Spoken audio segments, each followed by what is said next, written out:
And welcome, everyone. This is Douglas. Thank you, Douglas, for being on the podcast show. I'm the Kung Fu Baker. Welcome, listeners.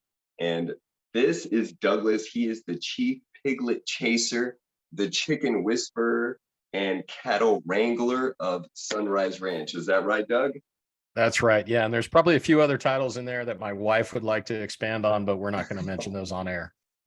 Right on, right on. Well, you know what? This podcast is really designed to give people information so that they can better understand what their choices are out there and help them reconnect with that greatness that's inside of all of us. So I'm Norris, the Kung Fu Baker. Welcome, everyone. Douglas, please, please educate us on what to look for when we're talking about fake versus grass-fed beef. What's the deal?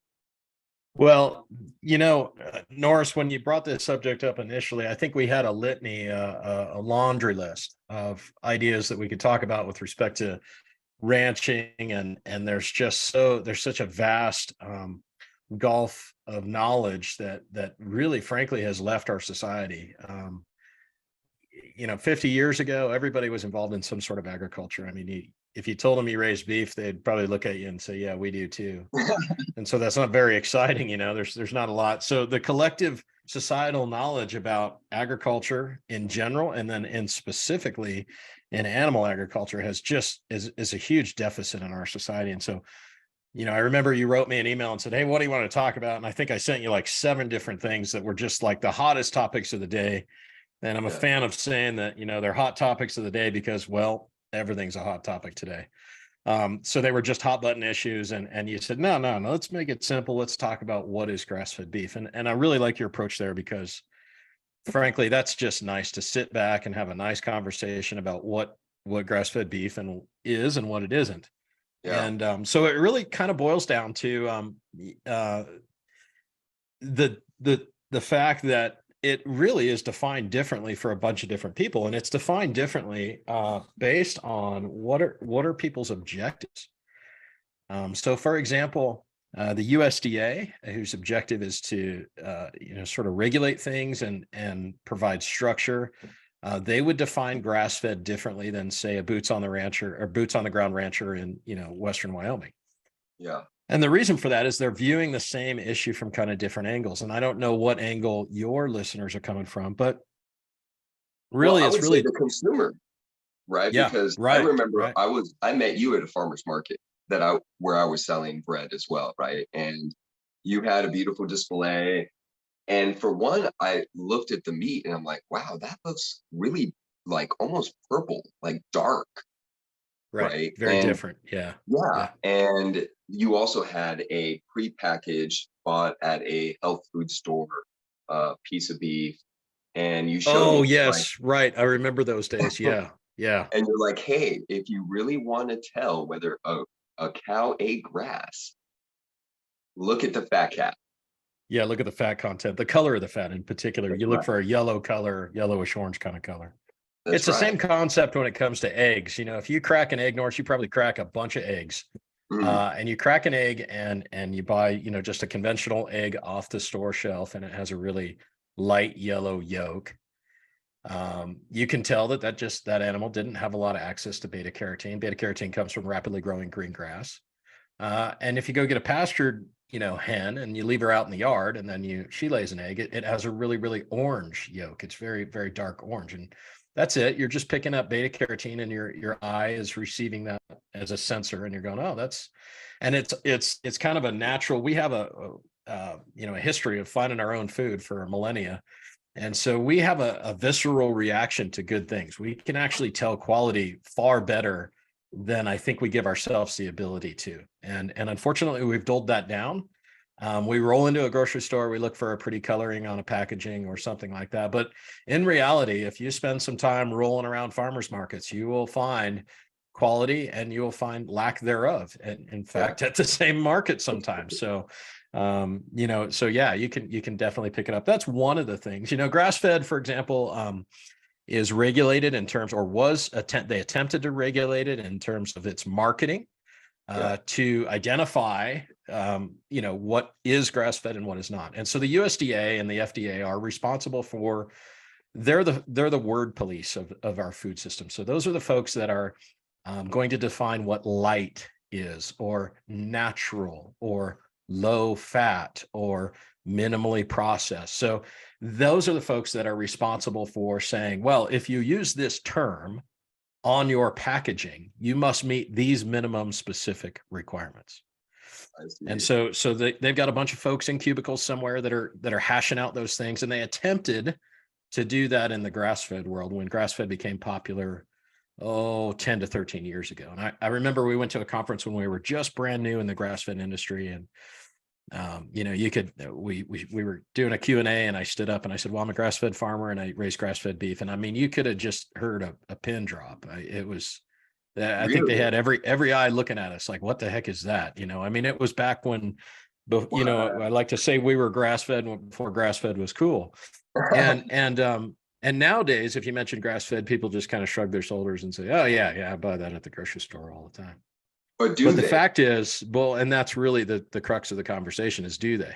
And right. So, there's a number of different definitions you can go with. The USDA attempted to regulate that a number of years ago. They said, okay, well, we believe this is the definition. And they actually wrote a pretty decent definition.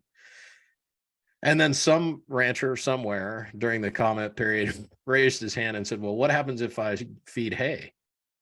Is that okay to do? And the USDA said, yeah, sure. You can, you can feed hay. What do you think, guys? Could we feed them hay? Yeah, okay, that's it. We agree it's going to be hay. And then the next guy raised his hand and said, okay, that's great. But what if my hay still has the grain head on it? In other words, it's grain fed. It's seed. It's gone to seed. Can I feed that to those cows? And someone was like, well, I don't know. Bureaucracy rumbles a little bit, right? And everybody's worried about their jobs. And am I going to get my next promotion? Well, okay, yeah. You can do the grain. You can do the grain thing. Okay. Well, wait a second. Can I do barley? Because barley is a grain, right?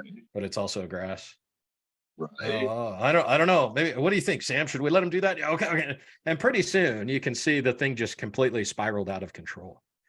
And it just became, the USDA essentially threw their hands up and said, well, forget it. I don't know. I mean, if they eat grass at some point in their life, they're grass fed. Well, I would challenge you to show me a cow that has a pulse and a brain that hasn't eaten grass at some point in its life. Wow. Right.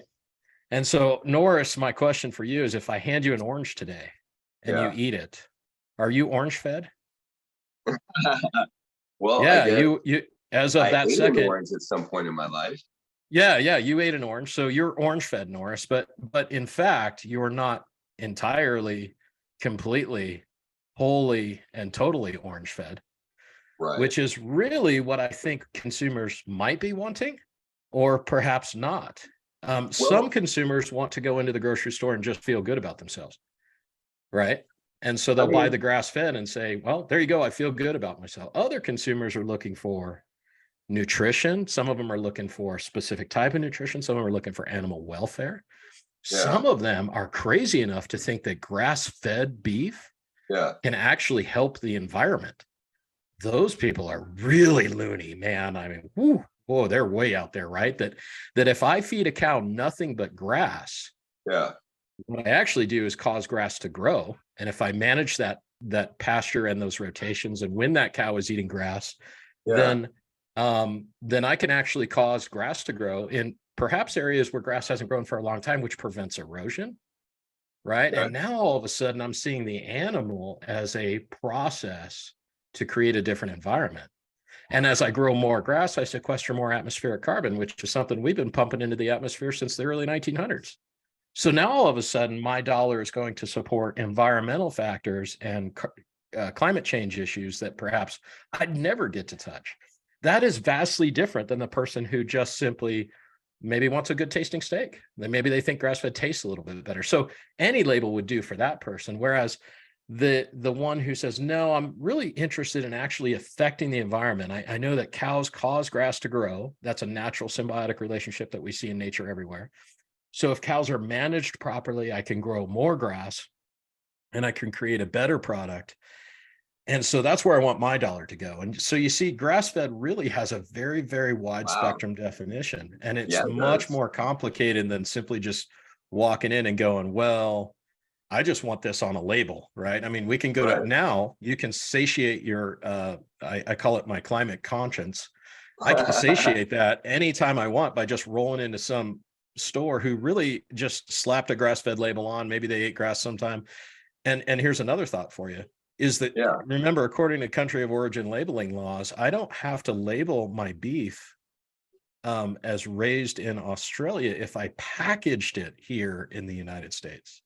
So I can say, I can take and import an entire shipping container of beef from New Zealand.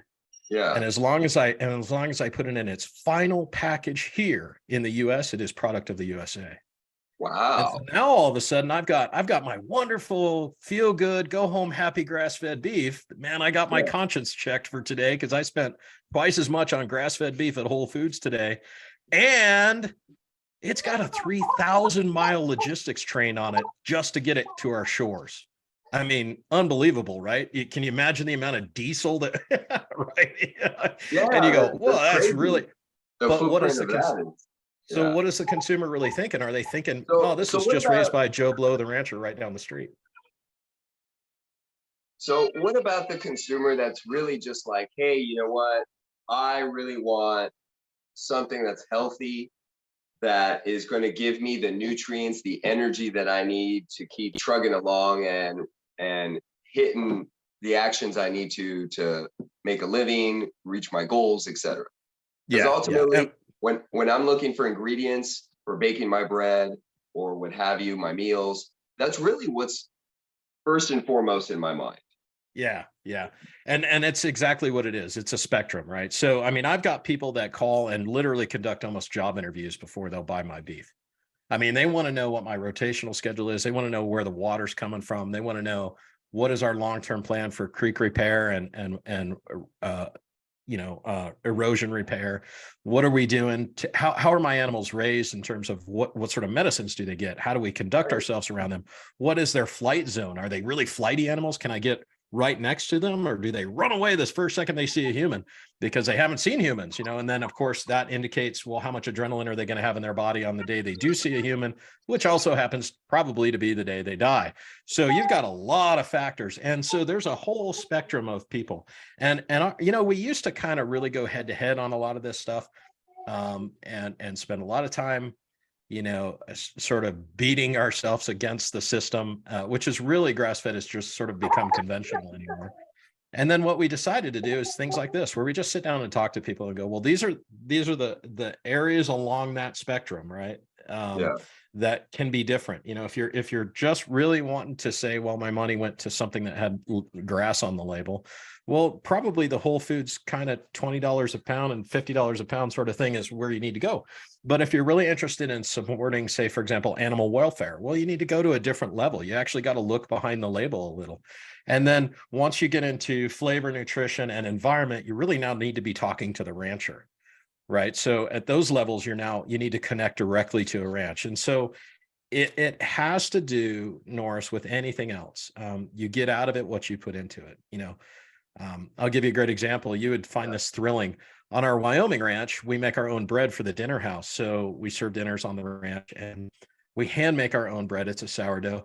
We go all the way up to a neighboring town where there's a small farmer and he actually cuts his own grain and mills it for us. So we get this fresh, whole milled grain, and we make scones and sour bread out of it. And then we serve that here at the dinner house. And it's just astonishing because people will put that stuff in their mouth and you'll see their eyes.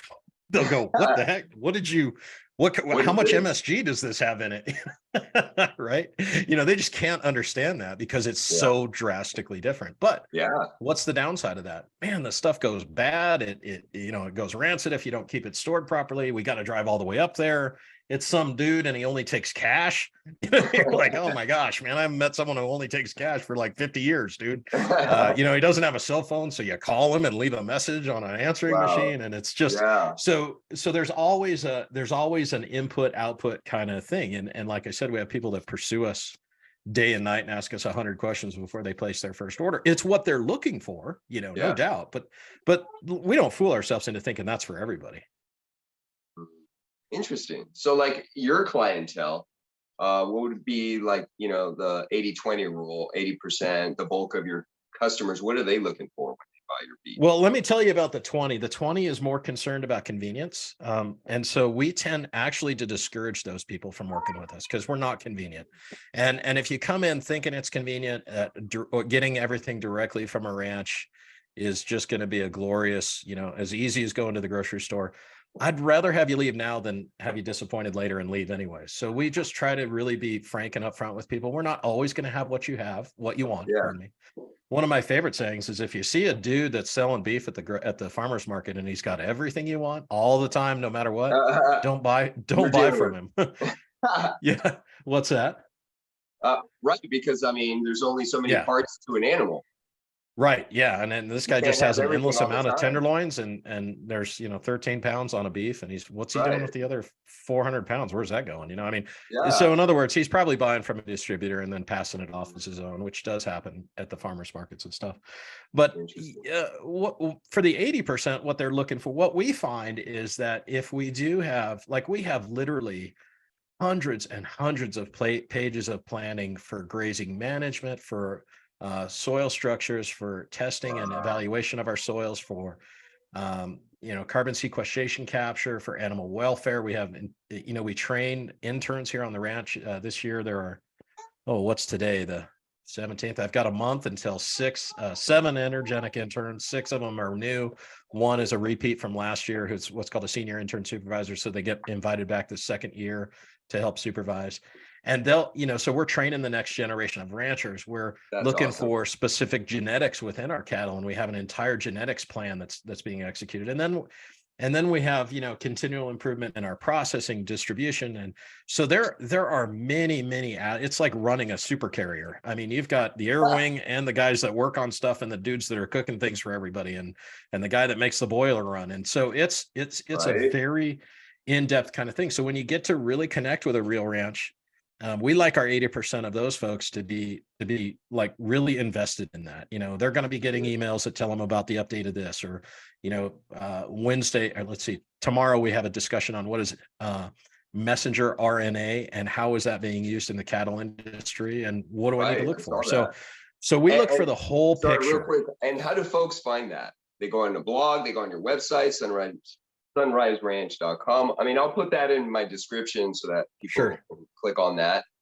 What's the best way to get a hold of you if we're looking for a really good beef? Well, the hub on the wheel is son-riseranch.com. That's the hub. And then there's a bunch of spokes that come off of that. Okay. So from there, you can go into localbeef.com, which is our company that sells whole, half, and quarter beefs. Those are big bulk packages. You can do monthly boxes. You can go over to regenagbnb.com and look at, what is our guest ranch like and how do I get one of those meals you were talking about? How do I visit if I'm out in the Yellowstone area? Where, you can come over to Carbon Vault, which is a nonprofit that we run that trains the next generation of ranchers and does watershed improvement and repair and long-term projects. Like there's projects in Carbon Vault that are literally, they are on paper slated for 100 years because it took us 100 years to destroy the creeks in America, the creeks, streams, and water beds. It'll take us 100 years to put them back. And we actually used cattle to destroy them, or previous generations did. We're going to use cattle to fix them, which is astonishing and exciting and thrilling on all sides of the aisle, whether you're a cattle rancher that's wearing a cowboy hat or an environmentalist that's wearing a tie-dye t-shirt. It's all really, really cool stuff. And it's kind of I used to say that if you could run a political platform on grass-fed beef, you'd have every voter in the county, because there are so many aspects of it. We see folks who are Weston A. Price, GAP diet, autoimmune protocol people that are literally having to eat as precise as you walk down a train rail. All the way to dudes that are just NFL football loving guys that want a 2.5-inch thick steak cut personally for them. So it's all about it. It's all the way from the nutritional profile to the environmental impacts and all that stuff. So to sum this up, what is grass-fed beef? It's really what you're looking for that you have to first define in order to find it. If you're just looking to kind of check a box, well, you could get that at, like I said, I keep eating up on them, but Sprouts are one of those places. But if you want to go deeper, you've got to dig and you've got to put in the effort to say, well, I want my dollars to go to something different. Right.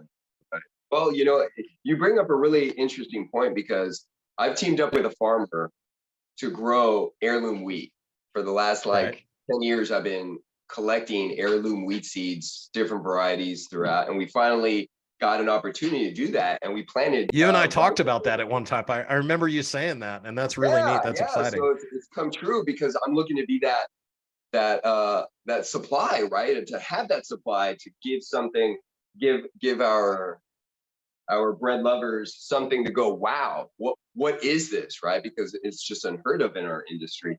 But Right. you bring up a point on like how, whether it's a farmer or rancher, how the soil is treated, right? How are we caring for the soil that the plants are living in, that the cattle are going to be eating? How do we care for the cattle? And I've seen some pretty horror images and videos on documentaries where these cows are living and wallowing in their own feces, chest deep, being fed candy bars mixed with hay, right? Trying to tell us that, oh, it's safe sugar. The sugar that they metabolize is the same as in corn than you find in a candy bar, which I have just an intuitive problem with that theory. But it really goes back to like, how are we taking care of them? Because in turn, that's how we're going to be taking care of ourselves. Yeah, exactly. And you nailed it. I mean, years ago, I met a rancher, actually worked with him. He was a super nice guy, but completely on the other side of the fence when it comes to, environmental impact and certainly animal health. And he was dumping, excess cold onions to his cattle, and then they would eat onions. And so I was talking to him one day, and I said, well, I said, would a cow eat an onion in nature? And he said, oh yeah, they'd eat the onion, they would eat the top of it. And I said, okay, but what about the bulb? And he goes, no, I don't think they could do that. And if you look at a cow's mouth, it can't pull a bulb out of the ground. That is a rooting. We call that rooting. And that's a function of what a pig would do. For example, a pig would be really well on rooted or tubers is what they're called, which are, a classification of plant life that lives the bulbs underground. And what I was doing was I was actually asking the wrong question. I'm much more skilled in this now, but I should have said the correct terminology was not can it eat that, because it certainly can digest it if a human pulls it out of the ground and hands it to him. Yeah. The right question would have been, should a cow eat onions? And the answer to that is no. We'd never find it anywhere in nature. It doesn't happen. So why are we trying to do that now? Well, he was trying to do it because it was convenient. He had, a friend that was an onion farmer and threw away a bunch of onions and thought, well, this is a great way to use that. Now, that's a perfectly good, reasonable explanation for if you want to raise pigs, right? You could have those dumped above ground and the pigs could, wallow in those and roll around in them and eat them and do all the things pigs do, because that's within their nature. But unfortunately, what we do is we come so close to getting it right, and then we just miss the last mile. And it's really sad because we see this in the cattle industry all the time. We've got, friends near our ranches that are really excellent, hardworking, salt of the earth cattlemen that know their skill really well. And they miss it by the last inch. You're just like, oh, if you just moved your cows every day, you wouldn't have them standing and grazing the same grass and creating little paths that water runs down, that then picks up speed, that then takes up soil, that removes the topsoil, that then goes right into the creek. There's a whole chain of reactions that happen after that. Whereas if I just move my cows, every day, they can't over abuse those trails. They can't create low spots in the ground. It's physically impossible for them. And they'll spend, hundreds and hundreds of hours practicing horse skills or roping or, branding their cattle, but they won't take the time to move them every day and create a much better environment. In addition to that, you'd have more plant life, which would sequester more carbon, which would hold more subsurface water once it rains. So you'd have better water retention, which would create more plant life, which would allow you to run more cattle. So everything is either a spiral in one direction or a spiral in the other. But that's interesting. That reminds me of two things. One, my Kung Fu instructor says, you either pay now or pay later. So the inconvenience of doing something right now can possibly have a huge effect down the line, right? Yeah. So, and the pay now, pay later is really what we are faced with now in America. And it's actually very fascinating to me because societally, it's on a bunch of different levels that are, and I'm just going to talk about animals and cattle and ranching for right now. Yeah. You could take this portion of that pay now, pay later kind of mentality. You could apply it to many different areas societally, but it's really fascinating to me because what we're seeing now on some of our neighboring, we've got a neighbor that's got a ranch that's 151,000 acres.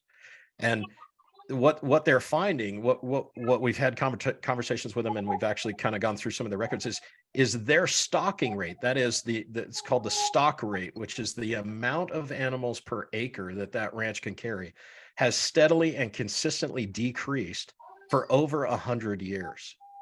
And so what they're doing is they're taking the pay now in terms of extracting resources from the environment and not replacing them time after time after time after time. And when you do that for multiple generations, they're now to the point where, in addition to that, we have a spiraling out of control financial situation, monetary situation in the United States. So now they're actually faced with pay now, pay now, pay now. And many of these ranches, and by the way, that's a small ranch. The neighbors next to them are 440,000 acres. And they're seeing their stocking rates consistently decrease. When they go back to the records in the late 1800s, they find that they're carrying a fraction of the cattle at a much higher cost than they were because they're not managing the resources. They're simply extracting from the environment, converting that through the animal. So it goes through the animal, the plant goes up into the animal, it comes out in terms of a calf. They take the calf and they go exchange it for money. So really, what are you doing? You're taking a calf and you're taking grass and you're making money out of it, right? So that makes sense. And if you got to pay the bills, right? But what happens when you get to the point where you can't meet your minimum operating expenses? What happens when you've abused the environment so badly that you actually can't just overcome the nut in the company? You can't make payroll, right? Because you've extract your great-great-grandfather extracted. Now, here's the worst part. Coming to that realization can be very, very painful. Because you see, if the wacky, crazy rancher dude that does regenerative agriculture tells you this is the way to do it and it works, you have two choices at that point. The first is to try it and succeed. If you do that, you are viewed generationally as a failure because now you've said great-grandpa, great-great-grandpa, everybody was wrong. So you have to bite that bullet. The other thing to do is to ignore the crazy regenerative rancher that lives next door and just hope for the best and crash the company anyways. And now you've lost 5 generations worth of land because you had to break it up and sell it because it just wouldn't carry the cows that great-great-grandfather was carrying. So these guys, my heart goes out to them because these guys who have lived in this world and worked in this world are now facing very, very dire consequences. And it's coming to a crescendo just like everything else in our society, right? I mean, if you look at the debt ceiling or the negativity on social media, whatever, it's all kind of collapsing at once. We're just living in the agricultural world where we're seeing this on a somewhat frequent basis. And there's enough guys out there that are actually coming over now and saying, okay, I don't care what anybody thinks. I'm not going to be the guy that loses this land. So let's figure out what we have to do to fix it. Right. Well, I mean, that's so in essence, if I'm looking to purchase, baby, we can't play with that. We can't play. I'm gonna give you this instead. I'll give you that instead. She wants to play with my microphone. That ain't gonna fly. So in essence, if I'm looking for not raw. We were going to talk about raw milk, perhaps in a different episode, but raw, real grass-fed beef. For one, I have to define really what that means to me. Like, what am I? You really do. You need to know what you're shopping for, right? What are your objectives? What's my objective here, right? And two, say it is health, right? I do have a conscience, and not only a conscience, but also a willingness to support artisans, really, farmers, the guy who's the company and the people involved that are really doing it in a way that helps to promote everything, right? Yeah, what the word you're looking for, I believe, is called a holistic approach. It views the entire system. That's it. Right? Not just the cattle, not just the land, not just my plate. That holistic approach, man. Yeah, exactly. Right. You want to look at the whole thing, right? Yeah. Yeah. What are the second and third order effects of what I'm doing? Yes, exactly. And so then I would go to you, whether it be on farmer's market or on your website, seek you out. Now you also have abilities to, like, let's say I don't even know how much space I would need in my fridge to store a huge cow, right? But you actually allow freezer space or provide freezer space for us. And also you also offer chicken, pork, not only beef, right? Is that right? Yeah, yeah. Part of the reason for that is that chickens, the whole reason that we have animals is to actually create manure. The byproduct of that is the food. Okay. Yeah. Think about what I just said there. Put that into a sentence for you and really think that through. The whole reason that I have animals is to create manure. The byproduct is the food. If I grabbed any rancher in a conventional system right now and said, "Hey, what's your purpose?" He would say to raise food, right? And that's a noble thing. He would say, "My objective is to raise food." And I'd say, "Oh, Yeah. what's a byproduct of that?" And he would say, "Oh, manure." Yeah. So it's a totally different mindset. It is completely exactly it's just contrary to everything that our colleges teach. It's contrary to everything that your great grandfather taught you about farming and ranching. It's just contrary. And the reason for that is if I use manure properly and grow soils and microbacteria and biology, and I focus on everything below the hoof, I will eventually get the cattle thrown in for free. They're just a natural byproduct of a healthy ecosystem. And Right. so back to your original question, which is, how do I find reputable producers? Well, first of all, we're not the only one. I mean, geez, there's just tons of us out there, but you've got to dig and you got to look. We just happen to be popular because one, we focus in a geographical area. So we're very much homesteaded in the San Diego, LA, Orange County area. Number two, we talk about everything. I mean, geez, my wife used to say, you get so excited about grass-fed beef, you'll tell like the guy at the cemetery when we're visiting grandpa, I mean, it's just, hey, you're not going to believe this, so, but the simple fact is that we just happen to have loud mouths and a lot of tentacles out there in society, whether it's social media, we have people that connect through us Instagram, or they read our blogs, or they get an email from us, or they click on an ad or something. I mean, we just have a lot of tentacles. It doesn't mean we're the only provider by any means. But what you have to do is you just have to say, well, what are my goals? And you do have to invest a little bit in your own education. And then you have to say, okay, well, who can provide what I'm looking for? And you'll find a whole spectrum, different folks that can meet those needs. What I found is that when people do decide that we are their rancher, nothing will stop them. Not the amount of freezer space, not the distance between, where I am that week and where I'm living, and how hard it is to get the beef, or how easy. I mean, nothing stops them. We've just found that when you click on that 80%, when those 80% really do find you, they're just overjoyed and elated that they finally found what they were looking for. And so, we do offer, freezer space. If you end up buying a cow from us and you're like, well, I want to buy a cow, but I don't have a freezer. Well, okay, we'll rent you freezer space and we'll keep it for you, and then just have it delivered when you need it. Awesome. And we have different packages in different sizes, because remember, we're trying to cast the widest net possible for the 80% that actually do want us. I'm really not interested in the person that's just wants to buy, quote unquote, grass fed from Sprouts. That's fine. But I would say, let Sprouts have your money. We're kind of more of a different sort of thing. We're going to tailor more to people that are actually looking for us and invested in us, and want to carry some of the load of what we're actually doing in terms of taking this movement forward. Well, that's awesome. I'm so excited to have listeners find you, reach out to you, and you're changing lives out there. Not only cows, Mother Nature, but everyone around you. So cheers to you, Doug. Thank you, sir. Thank you so much for joining us today. Okay. You take care. All right. You have fun with that little one. Looks like you got your hands full. I'm going to go. My grandbaby was knocking on the door over here, so I got to get over and be a grandpa. So, understood. All right. Good talking to you. Thank you, Norris. Thank you. Take care. Bye. Take care. Bye-bye.